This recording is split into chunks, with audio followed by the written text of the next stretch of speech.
Boa noite, estamos mais outra vez falando de política, falando do Brasil. O Brasil possui 151 estatais no Brasil, isso não é tudo, o total das estatais do Brasil é 418 estatais, só as 151 estatais elas estão consumindo 1,2 trilhão por ano para sustentar elite estatista. Quem é a elite? A elite são os poderosos. Então, vejamos aqui. O site norte-americano Bloomberg publicou uma matéria muito interessante para o público brasileiro. Se trata de um levantamento dos gastos absurdos das 151 estatais que consomem 1,2 trilhão. Não é pouco, não.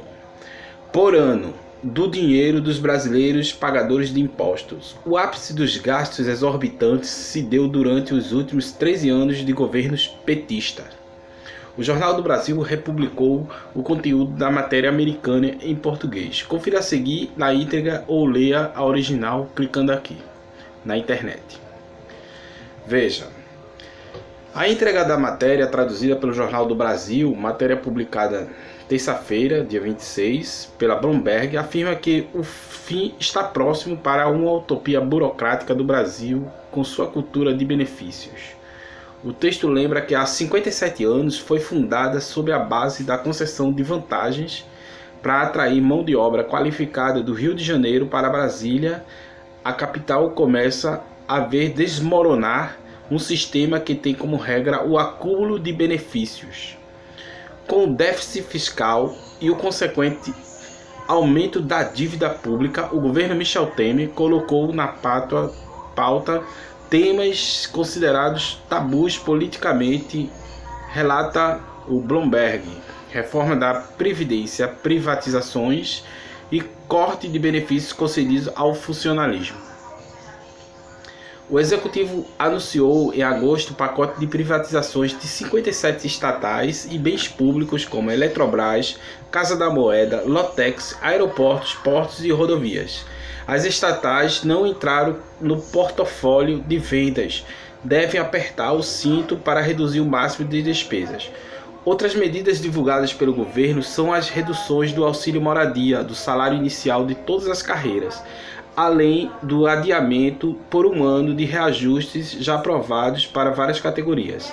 Ainda a proposta de reforma da Previdência, que prevê a equiparação de regimes de aposentadoria do servidor público ao da iniciativa privada, com teto bem mais baixo ao que o funcionalismo tem direito hoje. Na nova realidade está levando pessoas a mudarem seus planos. A oportunidade historicamente oferecidas fizeram a estudante Maiara Destro, 24 anos, a se dedicar aos estudos nos últimos 2 anos para conseguir uma vaga no setor público. Essa decisão me preocupa. Não vejo que o pacote de privatizações vá beneficiar da forma como estão divulgando.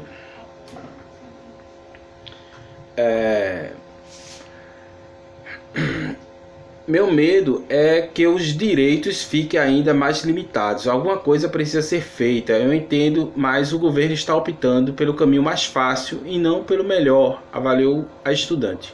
O noticiário destaca: Brasília é o maior reduto nacional de servidores públicos, com 37% da população ativa diretamente empregada na máquina estatal. Com isso, é uma cidade voltada aos concursos.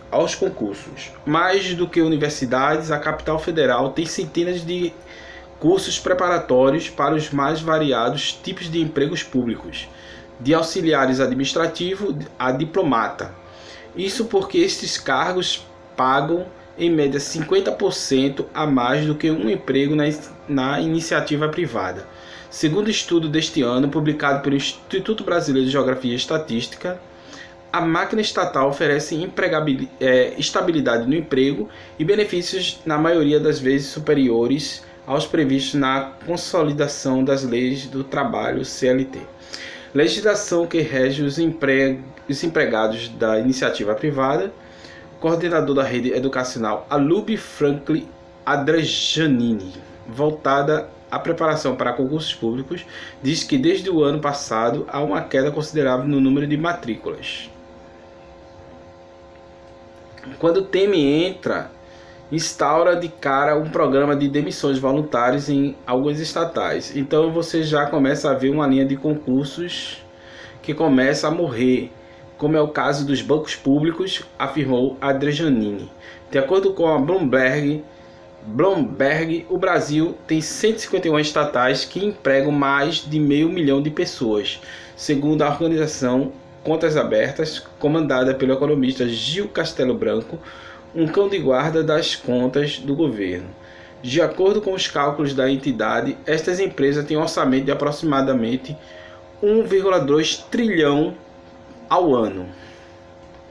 Há sentido em ter 151 empresas estatais, com um Estado grande. Elas se tornam um paraíso para os corruptos.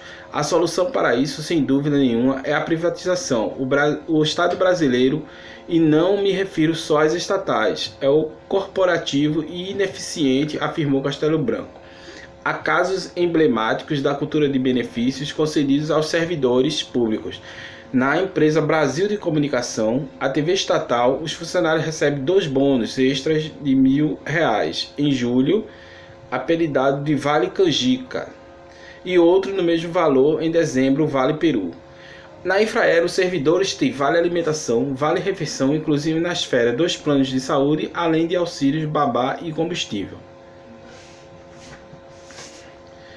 A Casa da Moeda emprega dezenas de médicos, dentistas, nutricionistas, massagistas para seus 2.700 funcionários, além do plano de saúde a que os servidores têm direito. No ano passado, pela primeira vez desde o lançamento do real em 1994, o Banco Central foi autorizado a importar notas de dinheiro. O Banco Central ele importa notas de dinheiro porque as produzidas pela estatal estavam mais caras.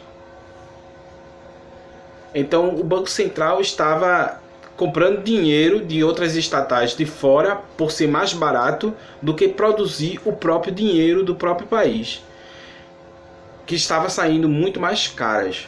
A importação resultou em um desconto de quase 20% em relação ao preço que a Casa da Moeda ofereceu, segundo a assessoria de imprensa do Banco Central. Outra empresa pública cujo corte de vantagem está em andamento é os Correios. Ao longo dos últimos 30 anos, a estatal garantiu a seus funcionários uma gama de benefícios muito além dos previstos na CLT, mas que hoje são responsáveis pelas dívidas da empresa. Dentre eles estão Vale Refeição durante as férias, adicional de 70% do salário neste mesmo período. Na iniciativa privada, este aporte é de 30% e Vale Cultura de R$50.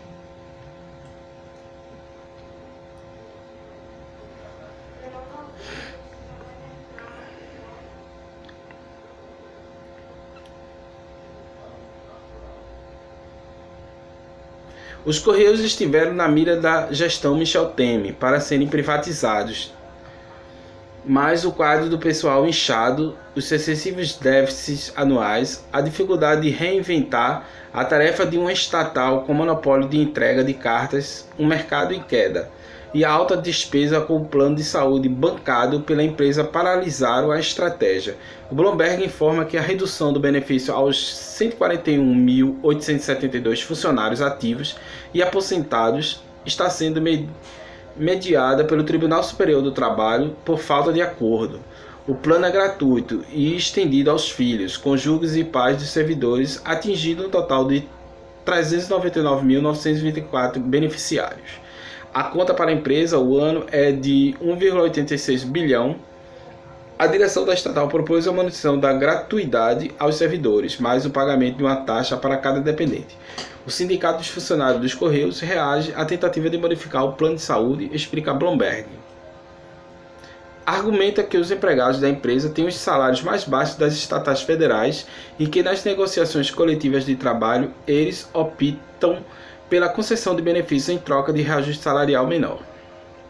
Entendemos a importância de se adotar medidas que preservem a sustentabilidade dos Correios, mas não serão aceitas a redução de direitos para penalizar os trabalhadores sustenta Suzy Christine, secretária de imprensa da Federação Nacional dos Trabalhadores e Empresa dos Correios e Telégrafos e similares.